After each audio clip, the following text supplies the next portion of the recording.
Fala galera, bem-vindo ao Código Aberto, seu resumo semanal da lição de jovens. A lição dessa semana trouxe algumas perguntas. Como a igreja pode permanecer unida apesar das diferenças políticas que existem entre seus membros, hein? Difícil, né? Você acha que o orgulho nacional e a intolerância são tentações significativas para os cristãos de hoje? Ou você acha que isso é uma coisa do passado? O assunto dessa semana tá demais.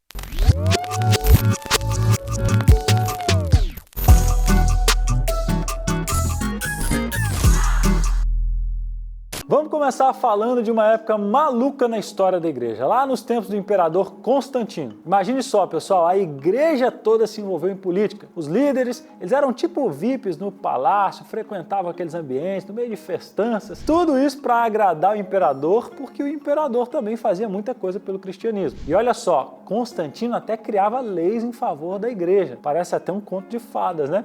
Mas a coisa ficou meio esquisita quando Constantino, que tinha um rival chamado Licínio, instigava os líderes cristãos a entrar nessa onda de torcida organizada, rezando em público pelo sucesso de Constantino no campo de batalha e chamando de Licínio de inimigo número 1 do cristianismo. O medo, gente, era que Licínio desenterrasse aquelas antigas perseguições contra a igreja. Com razão, né? Vamos colocar no lado deles? Imagine que seus parentes e antepassados foram mortos por conta de perseguição religiosa. Creio que nós faríamos o mesmo, mas a lealdade a Constantino ficou quase sem freio. E aí, gente, dessa mistura toda de religião com política, surgiu um cristianismo diferente, um casamento bizarro que virou uma tirania religiosa contra quem não apoiasse. E aqui a gente pega a moral da história. A lição dessa semana dá uma olhada nos princípios da Bíblia que deveriam ter impedido essa mistura doida de religião com política. E claro, a gente ainda precisa ficar ligado para isso não acontecer nos dias de hoje. Não dá para esquecer esses toques importantes. E aí, será que a gente está misturando as coisas que não deveriam? Qual deve ser o limite, hein? Essas lições antigas vão nos ajudar a não vacilar nos dias de hoje. Já pode até colocar nos comentários com a sua opinião, hein? Mas vamos lá, Jesus viveu numa época mega política, cheia de confusões. E como que ele agiu, pessoal? Bem, primeiro,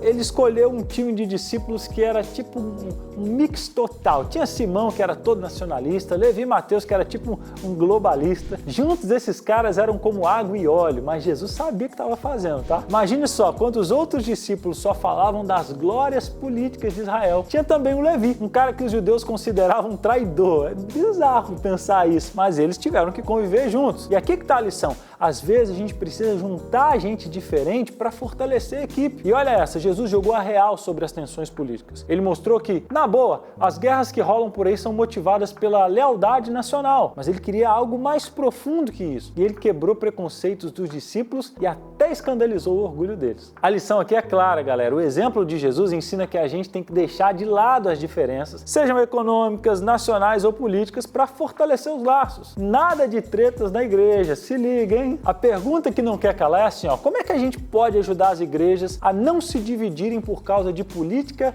ou de hostilidades nacionais? Bom, a resposta está na simplicidade, pessoal. Em compartilhar uma refeição, em fortalecer os relacionamentos e se lembrar que nós somos seguidores de Jesus antes de qualquer político. E nesse ponto, Jesus dava um show. Imagine só, os discípulos estavam cansados do governo maluco de Roma, que ameaçava a liberdade religiosa deles. Aliás, Ellen White até menciona que os romanos ficavam se metendo nas escolhas do sumo sacerdote em Jerusalém. Loucura, né? Era como se o governo escolhesse o pastor da sua igreja. Já pensou? A galera estava na expectativa de que Jesus seria tipo o super-herói que libertaria o povo da opressão romana. Tinha até multidões tentando forçar Jesus a ser rei. E a discussão era intensa sobre quem deveria ser o chefão ao lado de Jesus nessa nova administração governamental. Mas Jesus mandou a real. Ele disse: meu reino não é desse mundo. E ao invés de subir num trono chique, Jesus subiu numa cruz. Imagine só, em vez de uma coroa de ouro, botou uma coroa de espinhos. Jesus não estava para esse lance de jogo de poder, ele tinha um plano maior. E quem não entendeu isso foi Judas, que tinha uns planos políticos em mente. Acreditava que Jesus ia se tornar o rei e acabar com o domínio romano. Mas a realidade bateu,